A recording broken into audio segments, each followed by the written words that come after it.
What I'd like to do today is to tell you about a man called Charles Lindsay Campbell.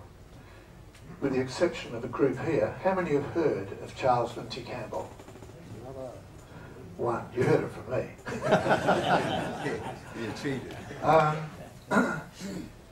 The history books of aviation in Australia have forgotten one person, and it's this one. I'm sure you'll be impressed by the time I finish talking about this man.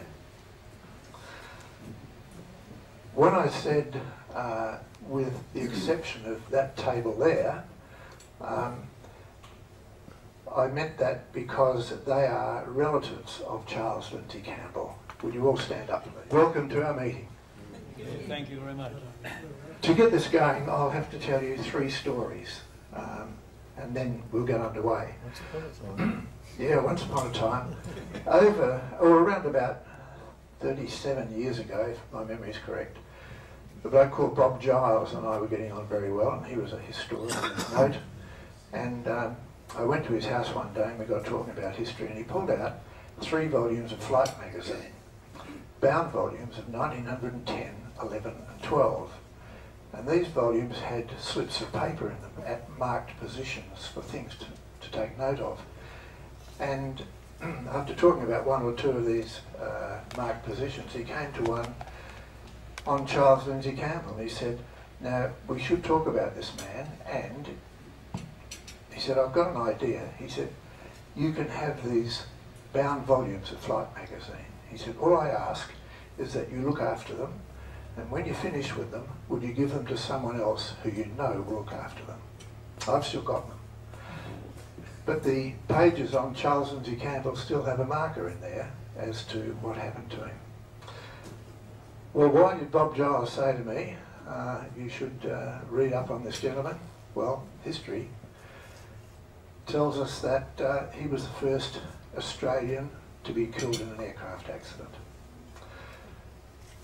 And he was an absolute pioneer of aviation. You'll be amazed at what he achieved.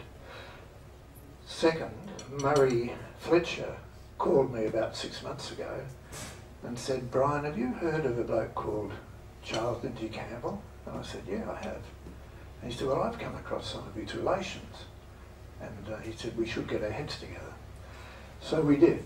I had a meeting with Pam Campbell and with the Linfoots, and we talked about Charles Lindsay Campbell, and these 3 people have spent a fair bit of time working on his history.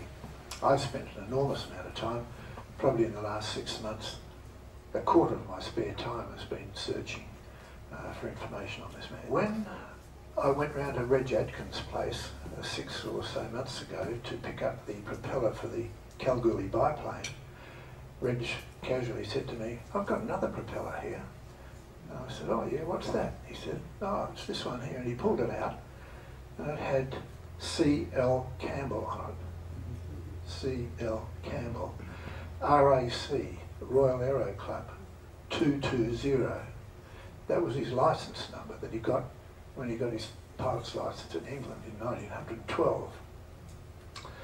And I said, this is a pretty important propeller, Reg. And he said, yeah, I know. And he said, I've got it in protective custody. He said it was under a bench at the Aero Club, and had it remained there, it probably would have got thrown out. So with the approval of the President, my wife, I'm looking after it. So it was a month or so ago, I went round to see Reg, and I picked up the propeller. And I've got it under wraps round the back here today. And I'm going to call on the Campbell family to come up when it's unveiled. They haven't seen it.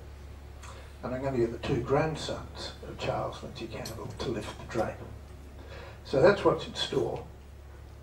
But what about him? I think he was born in Middlesex, UK. There are other things that tell us he was born in Queensland. I wouldn't mind $1 for every time I've changed the item there. I've changed it to Queensland, to Middlesex, Queensland, Middlesex. Only yesterday I changed it back to Middlesex. We don't know a lot about him until the age of 30. A book written by a bloke called Ted Wickstead, who was a historian in Queensland, who's passed away, I think, mentioned that Charles Lindsay Campbell spent some of his youth in France, and that leads me to think of the Middlesex connection, England and France. But we can establish the fact that in 1903, electoral roll had him living in Kalgoorlie, and again in 1906 at the same address.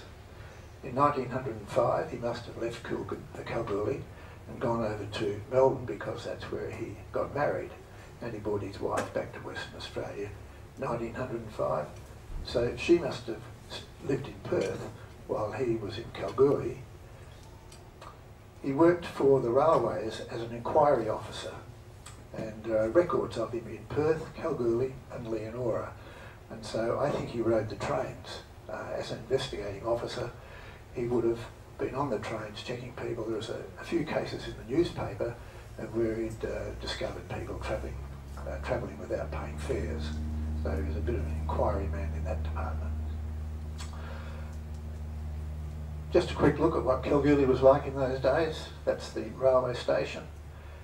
That's one of the newspapers which he featured in. No cars in those days. However, he did have a car in those early years. That's not the car. I can't find out what he owned, but he ended up in trouble with the law. 1907, speeding across an intersection in Kalgoorlie, the main intersection, Maritana Street, at faster than a walking pace. What a devil. And then, that didn't even slow him down because he was fined for doing more than 12 mile an hour in Kings Park. In those days, the entry and exit into Kings Park was a loop, and someone timed him going in and timed him coming out after doing the loop, and they said he must have been speeding, so we've got him. But being an inquiry officer with the railways, he ended up in court fairly often arguing cases for the railways department, and he could handle himself fairly well in court. So he got pretty used to this sort of stuff, and he talked his way out of those. But he nevertheless featured in the newspaper because of it. I threw that in because that's the government buildings in Kalgoorlie around about that time, 1909, 1910.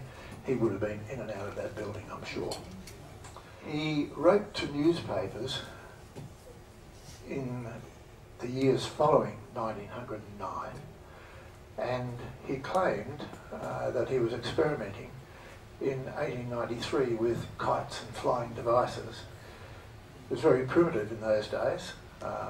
At the age of 21, he was probably playing a few games with odds and ends. I can't think that he was moving down the path of aviation as we know it. But he claims also to have experimented with a group of yachtsmen on the Swan River with some form of flying device in 1903, and this would have been before the Wright brothers, or before the news of the Wright brothers got to Perth. There's evidence that he used some form of makeshift water slide with these friends of his in the yachting fraternity. So they picked up a bit of speed in a water slide and probably got airborne for a few seconds. Remember, at this time there were no aircraft in Western Australia. It was another 10 years before the Kalgoorlie biplane got into the air. In 1903, Andrew Barr was one of the pioneers of aviation in Western Australia, and this is mid-1903, once again before the Wright brothers. He invented a flying machine, which he called an aeronautical appliance, but it had moving wings, flapping wings. It was an ornithopter. It never got in the air, and it probably never would. But he patented it in 1904. He sent a patents officer to England to look after his affairs, and he was bankrupt by 1907. He went on, that didn't stop him, he went on and designed another aircraft in 1909, and that's the result of the 1909 design, where photos of the Wright brothers had got out into the press. This little device up the top, representing some helicopter blades, will come across later on. It was an afterthought in his design. So what happened? in the earliest days of Western Australia. Well, we've talked about Andrew Barr of Hines Hill, or Dudleyheim. He patents his flying machine in 1903 and 4. In 1906, Mr. Weisberg of Fremantle went broke as well. He was using his wife's money and sent her broke and himself broke with his aircraft design. A dentist by the name of Watts, who lived in Leederville, invented a flying machine, and in 1906 he claimed that he'd been experimenting for 12 years. Started off with hydrogen-filled balloons and then made a mixture, a hybrid aircraft of balloon and wings and odds and ends. Pretty crazy design. 1909, Thompson and Boyd claimed that they had invented a flying machine. They registered a company. They went over east to the federal government to present their design, and they went to England to talk to Baden-Powell, who was at the top of the aviation circles in England. And you notice that the next entries are all at 1909 because everyone went crazy about inventing aeroplanes at that time. So this is where Watts and Campbell got together and they designed the machine. Once again, it would have been a crazy device. What we know as a fuselage, it was called a hull, and it was shaped somewhat like a boat, so that if the engine failed, it could land in water and still progress because it had two propellers, one tractor pulling it through the air, another one pushing it through the air, and it had another propeller which would propel it through the water as a boat. With all that, and what they would have known about aerodynamics at the time, it would have been a disaster. However, Campbell took it to the government in Melbourne in that year. Henderson designed a flying machine in Western Australia, and the plans of this are still available at the RAF Museum in Bull Creek. A bloke called Williams designed a flying machine. This bloke evidently worked for the Perth Mint. Goodness only knows what happened to his. And Dr. Thurston, who was a medical doctor, also designed the flying machine. So they're the ones that I could track down. There were probably more than that, and in other states, equally as many people designing flying machines. None of them probably knew very much about what they were doing. That was a photograph with a false background of the Thurston design, and it got no further than that as a design. These people were making models with about a 6-foot wingspan and cone. So the first entry of the Watts-Campbell design was in the West Australian newspaper in 1909, 27th of July. A few days later, Campbell travelled to Melbourne with drawings and photographs of his design. He didn't take the model with him. And he spoke to the Minister for Defence, and the idea was to raise capital to build a full-size aeroplane. It would have had remnants of the crazy design from Watts, all the funny things that he'd incorporated. So it probably wouldn't have been a successful aeroplane. About the same time, the federal government announced a prize of £10,000. That's about 20 years' salary, average salary, for the construction of an aeroplane that could be used as in war. Shades of the current government, the English government gave the federal government some money, and they said, we're interested in aircraft design, why don't you put up a prize? So this was from England, and so our government in Australia said, well, we'll put up $5,000 of that, and we'll get another $5,000 from private subscriptions. They only ever got £50 from private subscriptions. Sounds like Canberra at the moment, doesn't it? But the specifications were very demanding for this aeroplane. The specifications were in part written by a bloke called George Augustus Taylor. Who's heard of George Augustus Taylor? No? Okay. The section written by George Augustus Taylor stated that the aircraft had to be able to hover or loiter. Remember that little funny prop on the top of the aircraft? That was his afterthought when he read this. The aircraft has to hover or loiter. They were badly chosen words, and George Augustine Taylor was never let alone by people who criticised him because of this. So they were ill-chosen and impossible to meet. George Taylor was the first man to fly a heavier-than-air machine in Australia. He did this in a northern Sydney suburb. His wife also was the first female to fly in Australia. So it was on the 5th of December 1909 that this happened. And remember, the other things I was talking about were taking place halfway through and towards the latter part of 1909. So he was in with the throng in inventing aeroplanes and flying devices. And he also established the Aerial League of Australia, which was a group of people, interested parties, who communicated with the government, and the government took a lot of notice of him because of his feat in flying the first heavier-than-air machine. He sort of had an open door to the government in Melbourne. Canberra hadn't been thought of at this stage. Watson Campbell was still keen on getting their modified design going, and the pair of them went to Sydney to show it off there.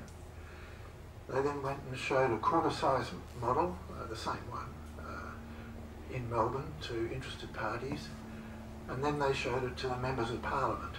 This meant that they were getting very serious. So at the end of 1909, they really thought that they had something that was worthwhile with both of them going to Canberra. There must have been something happen at that stage, because Watson Campbell parted company. Campbell went off the radar for a few months, and next thing, he showed up in Queensland. One of the first things he did was to take his model, or models, to the Longreach show and display them there. And then, by mid-year 1910, he'd set up the Queensland Aero Club, which has nothing to do with the Royal Queensland Aero Club of today. His idea, he got the club going. He had premises.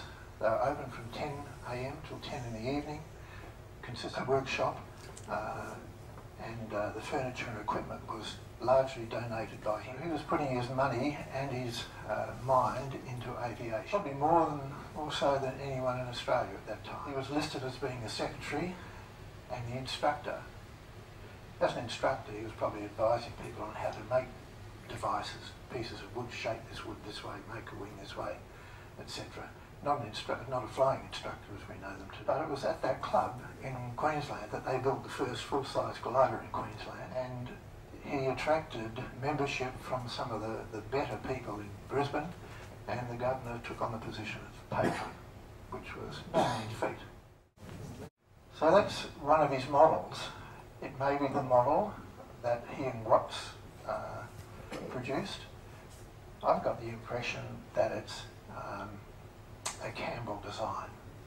But you can see that he's been looking at the movies, looking at the photos of the Wright brothers. So he's got the tower there with the weight, drop the weight. The aircraft goes forward on the rails. He's got two rails instead of one. The Wright brothers only had one. I don't see any sign of a camber on the wings though. So whether it was going to be built exactly like that, I don't know. Club members and Campbell assisted Tom McLeod to finish building his glider, which he already started on, and that became the first aircraft to fly in Queensland. So there's Campbell over that side and McLeod on this side. He also assisted other people in making gliders, and there is the emblem for the Queensland Aero Club, and Campbell. They seemed to wear a uniform, didn't they? White tops with caps with a little symbol medallion on the top. The club's main problem was lack of finance. They just, how unusual. Virtually every club suffers from the same problem. So Campbell had this idea of setting up the Australian Aviation Development Company, where people could buy shares in this company, and that company would take over his equipment, furniture and mechanical equipment, and they could go into the production of aircraft. So he was really moving ahead in that department. He was also suggesting that the federal government should think about an aviation school, an aviation corps. So the main aim was to raise money. I think that he had been in touch with the Bristol company in England, and the Bristol company started to advertise in the Brisbane newspapers, quite obviously hoping that they would get a foot in. Sir George White, who started the Bristol flying schools through the British and Colonial Aeroplane Company at Bristol, set up flying schools in England, and I guess he was looking further afield than that to try and get things going in Australia. Because at about the same time, a French team arrived in Australia, and their idea was to sell aircraft to the Australian government and set up a flying school so that a flying corps could be established. And so they're all pretty much on the same wavelength, heading in the same direction. The leader of the French group was Garçon Cougnet, or Cunet. How are we going to pronounce that? Cunet, okay. So that's him at the Melbourne Cricket Ground in September 1910. The crowd had paid their money, the time came to fly, and he held up his handkerchief and it fluttered a bit too much, and he said, no, the wind is too strong, I'm not flying. The crowd went crazy, and he said, all right then, I will fly. So the crowd got what they were after. They saw an aeroplane, they saw a pilot, they saw it fly, they saw it crash, and they, I don't think they saw too much blood. But his aeroplane was damaged so much so that it couldn't be flown again. So he sat around trying to sell the idea of flying to the government. Campbell at the same time came into conflict with a person called Admiral Sir Richard Henderson. And this was regarding the military capabilities of an aeroplane. Henderson said that he didn't know much about flying. This got published in the paper, that he didn't know much about flying, but he didn't think that aeroplanes would play a very big part in warfare. And this, of course, got Campbell excited, and he wrote to the newspaper criticising Henderson, saying that he could drop a bomb down the funnel of one of these ships and immobilise it. By this stage, bombs hadn't been, World War I hadn't started, so aerial warfare hadn't started. And so it was a forward-looking Campbell who said he could drop a bomb from an aeroplane. By this time, wireless was around, and he also said that I could report on where the ships were and relay this information to shore base or other ships. So he was really looking ahead into the aeroplane at war. So George Taylor, the first man to fly in Australia, stepped in to support the Henderson line. You know, who's this turkey up in Queensland? What does he know about aviation? Campbell had said that he had started the first Aero club, and of course George Taylor fires back a letter to the newspapers saying, what does he mean, the first Aero club? I started the Australian Aero League, or Aerial League. He doesn't know what he's talking about. So there was sort of newspaper warfare between the two. To give Campbell his due, he then started up, parallel to his Queensland Aero Club, the Queensland branch of the Australian Aerial League. So he was joining forces with Henderson in promoting aviation. Rather than work against him, he thought we may as well work together. Campbell was so vocal that in 1911, in January, early 1911, he went to Melbourne to talk to the government, and he was financed by the Brisbane newspaper, the Courier Mail. They paid all expenses and put him up in the best hotel in Melbourne while he sold the idea of aviation. So the Minister for Defence had discussions with Campbell establishing this Commonwealth Aviation Corps. So it was on everyone's tongue at the time. This brought him into conflict with the Aerial League again. Taylor couldn't help himself. You know, what's this bloke? Oh, see, the problem here was that Campbell said, if we set this up, I would be the best man to run it, because I know all about aviation. And he said the best place for it to operate would be Queensland, because we have the best weather. And this, of course, got George Taylor really excited. So he fired off these shots anonymously to the newspaper, without using his own name, but he certainly fired a lot of shots. So Campbell then got Garçon Cunet to bring his damaged Blériot to Brisbane and showed it off. And it was on display for quite some time. You can see that he was trying to generate interest from the public. Not only did he bring the Blériot, the damaged Blériot to Brisbane, but Campbell went on a tour of Queensland to outback country places, talking about the advantages of aviation, flying as an individual and flying as a corps, the Australian Flying Corps. And he went to Charters Towers, he took his models with him, he charged 6pence entry. And so he's trying to make some money, because by this time he'd probably depleted his own finance. He'd had no support from anyone virtually. So you might say he was pretty close to broke. But he'd spend a couple of weeks displaying and talking about aviation in these country towns, and back to Brisbane he went. But as a result of the tours, an Aero club was established at Mount Morgan, and Morgan over there has no S. Mount Morgan's here, thanks Harry, has an S on it. Mount Morgan's in WA. Unfortunately, no one kept any records of the Mount Morgan's Aero club, so it's very hard to get any facts out of that area. But they certainly did acquire a glider and glide for a number of years. For some unknown reason, Campbell moved to Sydney, and he's established the Bondi section of the New South Wales Aero Club. He gave lectures in Sydney on powered flight, gliding, kites, all sorts of lifting devices. And radio. In the background, I haven't mentioned too much about this, but at this time he was seriously talking about radio to people as well. In November 1911, he gave a demonstration of a kite where it lifted 200 pounds, no human load, but 200 pounds of weight. Going back a little bit, during 1912, the federal government announced that it would establish a school, and it advertised for instructors. There were only 2 licensed pilots in Australia at that time. So, in January 1912, Campbell said to himself, I'm going to go to England, and I'm going to get qualified, and I'm going to come back, and I'm going to get involved in this Australian Aviation Corps. He'd established connections in high places. He had letters of introduction from the Prime Minister of Australia, from the Minister for External Affairs, the Lord Mayor of Sydney, the Governor of Queensland, and others. These were pretty powerful devices in those days. He also had a letter of introduction to Sir George Reed, the Australian High Commissioner, and that letter asked that he be assisted in any way wherever possible.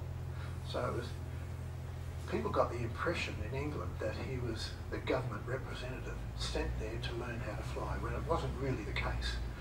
But he certainly had the best connections you could ever have. Pretty much as soon as he arrived, he was invited to the first Hernan air show, and that's to Mr. C. Lindsay Campbell. I think he liked the idea of a double banger name, Lindsay Campbell. He always signed his name C. Lindsay Campbell.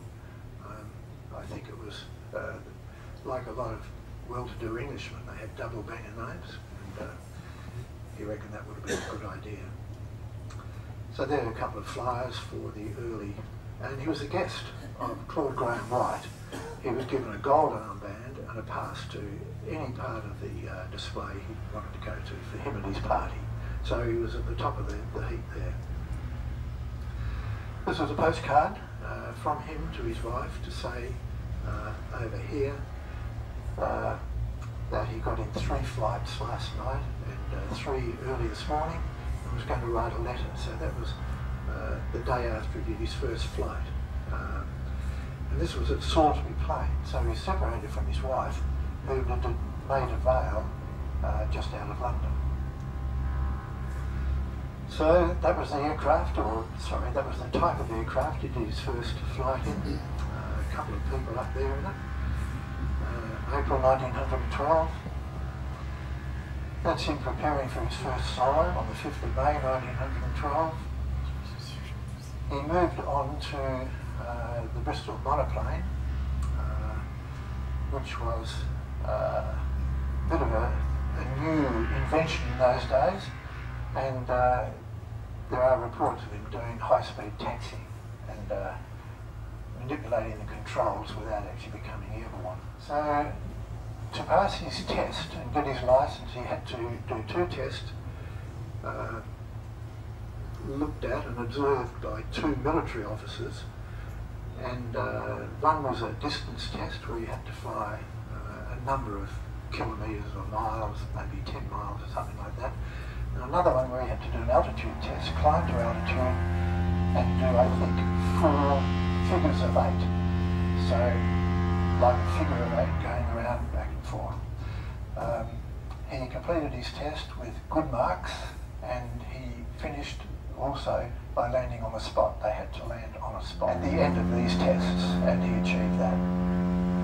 So he was a pretty happy chappy by this time, and that's him, and that's the garb he used to wear.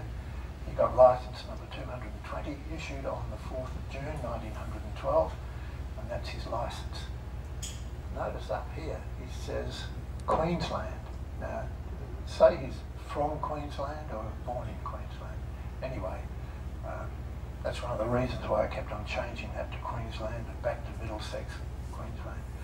And there we are, C. Lindsay Campbell, the idea, and licence number 220. So as I said, the test was witnessed by 2 military officers and approved. And he immediately cabled the Prime Minister, the Minister for Defence, the Postmaster General, who'd had an input to the design in Australia already that he and Watts had been putting forward, Minister of External Affairs, the Lord Mayor of Sydney, and many other people. These records exist in Queensland, and I don't know how they got there, but they're in the Queensland Museum. So that's him preparing for flight on Salisbury Plain. And what happened at Salisbury Plain is that the Bristol Flying School decided they had to move to Brooklands because the military were going to do extensive exercises at Salisbury Plain. So all the training, elementary training, moved out, turned into a military base. That's a photo of Campbell. This is Sydney Pickles. Anyone heard of him? No? Well, he features in the Australian history books on aviation fairly regularly, and I'd like you to just look at his pocket there and the pocket there. Those 2 photos were taken on the same day, I'm sure. This bloke in the middle, why would they want to be photographed with him? Well, maybe, I don't know, maybe he was Sir George White, the man who started the Bristol Flying organisation. I don't know, I'll guess. So there were 5 Australians nominated as the Terrible 5, England, Barnwell, and that family is still interested in aviation, and someone from that family contacted me a while back. Campbell in the middle, down there. Someone called Greg, and this is Sydney Pickles on the end, there. That's a Bristol box cut over Stonehenge. Salisbury Plain was adjacent to that, so maybe Campbell flew over that in his time. Moved to Brooklands. This is where they took off and landed, and these were probably the hangars establishments. They called them sheds. The word hangar hadn't been invented in those days, so Campbell wrote home on a number of occasions saying that he'd worked in the sheds, repairing aircraft, assembling engines and that sort of stuff. Over here, I'm pretty sure that's the what is it, the sewage farm. This is an extract from Flight magazine on the 12th of July, 1912. An amusing incident was caused by Mr. Campbell, who got a passenger on board the Solus, the Bristol Solus machine. He flew 2 circuits nearly, and all the way around the last turn, he was letting the tail get lower and lower, and everyone's attention was on him to see what was going to happen. Then the machine gradually sank and caused a great splash and a pecking onto her nose, which notified that he had found with much success, the sloppiest part of a sewage farm. Remember the old saying, this is where the fan, this is the fan hitting the, what's his name? There was a rush to the edge of the farm to see the two aviators crawling out of the spicy mud. Notwithstanding their plight, they had to put up with much sarcasm from the crowd, who thought it a huge joke. But the fact that it says he was letting the tail down indicates to me that there was something going on there which he didn't fully appreciate. And you people that fly know that if you have the tail down, you're flying fairly slowly and you're approaching a storm. And so on the 3rd of August, early in the morning, 6:30, he took off and flew from Brooklands to the area of Byfleet. Reports say that he once again had the tail down. The aircraft dropped a wing and went into a side slip, which was their terminology. He regained control and the aircraft flew on with its tail down, whereupon the wing dropped a second time and descended into the ground. That's the result. So, 20 minutes later he passed away, and he was the first Australian to be killed in an aircraft accident. 3rd of August, it's next Friday. Time-wise, 3:30 to 4 o'clock in the afternoon will be exactly 100 years since that accident. It was reported in the local newspaper, both in Australia, different states, Western Australia, Queensland, and most other states. That's a copy of the telegram to his wife, and it says here, the High Commissioner greatly regrets to hear from Brooklands that your husband met with a fatal accident on the monoplane this morning. Pretty bad news for Mrs. Campbell. That's the death certificate, and that's Mrs. Campbell and Keith and Lindsay. I guess that's Keith, and I guess that's Lindsay. At that time, Lindsay Campbell was pretty well broke. The Australian High Commissioner had helped him financially.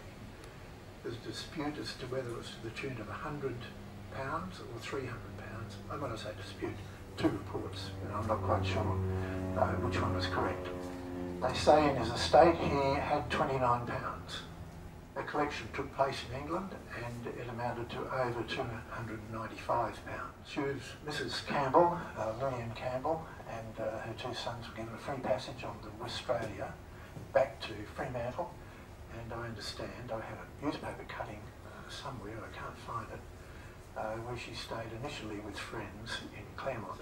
She came back to WA and lived, after the time in Claremont, she lived at Lake Pinjar with her father, Mr. Bennett, who had obviously been out there doing some farming. What else would you do that far out of Perth? And he was buried, his ashes were buried in Karrakatta in February 1913. I went to Karrakatta a couple of days ago, and there is no headstone, nothing at the lot which I was directed to. I understand that other family members, or the ashes of other family members, were buried at the same site, but there's no headstone. Remember I said earlier on that Reg Adkins had this propeller and pulled it out when I went round to see him. Well, I went round only a few weeks ago, 5 or 6 weeks ago, and I got the propeller. And I brought it along today, and it's around here behind the screen. And what we're going to do is pull it out into a more prominent position, and we're going to get the Campbell family to come out while it is unveiled. But in recognition of Reg Adkins' part in this, where are you, Reg? Would you like to come out? Being the man who looked after this propeller for probably 25 years, we don't know where it came from, we don't know who gave it to the Aero Club. Reg recognised it and saved it. If it wasn't for him, it could well have been put in the tin. So we want Reg to be out here and have the close-up look of the unveiling of it. Thank you, Reg, for 25 years of custody. Who are the two grandsons of Charles and Lindsay Campbell? Would you two like to come out first? I want you two to stand at each end because you're going to lift the veil off the propeller. And now can we have the rest of the family come out and stand behind those people in the propeller? We've got a couple of photos of you. There are other Campbell family members, but they couldn't make it today, but this is a fairly good representative, isn't it? You can be, they're quite happy to talk to you afterwards, and they've got name tags with who they are, grandson, great-grandson, relative, etc. And all right, Brian, you're a great-grandson, are you? Yep. And Neville? Neville? Yep. Would you like to, we got the camera going? Grandson. You got the camera? Okay, so would you like to lift the cover?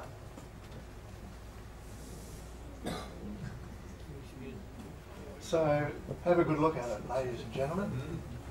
For those of you who are sitting down, it looks a bit like that. Do you remember the stamping machine that was outside the GPO in Perth with the aluminium strips that came through? Well, I reckon there was one of those in England, and that's what Charles Lindsay Campbell used to make that. Now I can only assume that my first monoplane, the first monoplane that he flew, that sort of plane he tipped on its nose, damaged the propeller. And you can see that prop if you look at it later on. And in these photos, that there's a few dings in it. It's not a beautiful piece of gear, but it's very, very historic. And it's my proposal that we once again put a gold coin in a box as we leave here today to start the process of getting a display case made for it. So we'll look towards that at the end of the meeting. Yes. Where are you planning to exhibit, Brian? Where? Yes. Here? I leave all that to the committee of the Aero Club. It would be here, yes. If I'm allowed to say a couple of words, this all came about in 1986 when I was about to retire, and my wife wanted me to keep doing something, so she bought me an aeroplane. It was a Tiger Moth, I suppose I paid for it, and about 90, it was PHCKF, which is now in the Aero Club hangar, and it's owned by the Aero Club, and its title is Shirley Adkins. But in 1987 we decided we ought to have it really overhauled, because it hadn't had one for many years, to such an extent that now and again Glenn Campbell got hold of the elevator one day and shook it and it rattled. He said, "Red, there's a bit of woodwork loose in there somewhere." So we undertook to have it overhauled in the hangar just next door. And I just hung around because by then I was retired and I used to help wash it down or pick up the scraps or hand up spanners, that sort of thing. And one day everything went quiet, the guys were working on something else, and I did what every aviator loves to do, poke around in the back of hangars. Unfortunately you can't do that anymore, that's against the law. But this day I went on a bit of a rove around the back of this big hangar there, and there's stuff in the corners, you know, rejects and spare parts and that.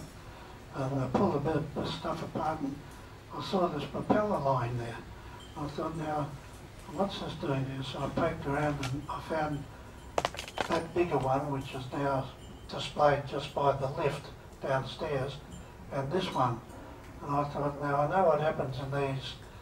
All the junk gets put in the back of the hangar, and then one day they say, we've got to get rid of all this rubbish, and that's what they do.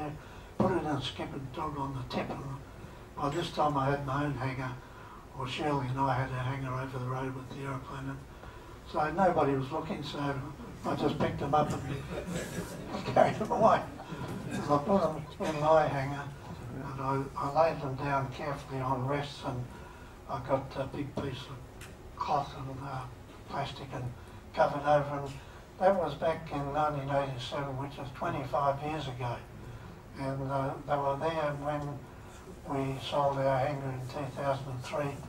I thought, well, I'm still looking after them, so I took them home and put them in the shed and covered them up again. And so here they are today. Brian got interested, and he was the obvious man to hand them over to. never know how long I'm going to last. And so this is the result today. And I'll just look, if you look at the tips, we've got the Bristol Aeroplane Company decal on it. And it's almost mint, and it's 100 years old. So there it is, it's all yours. On behalf of the Campbell clan, could I thank Brian? Actually, I thought it was the Janicott Brian Club, actually. It's not Flying Club, it's Brian's here, mate. But no, to be quite honest, until a few people started to delve into our history, I had no idea, or we had no idea of what our granddad was up to over the past years. And my only close call with flying was when I jumped off the roof in South Perth with an umbrella. It didn't work. But no, I'd like to, this is very nice to be invited to something like this, and we really appreciate it. Thanks, Brian.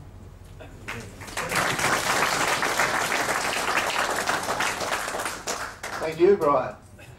So, I think I've digitally enhanced that a little bit, and as I said, next Friday, 3rd of August, we'll mark 100 years, so 100 years since he passed away.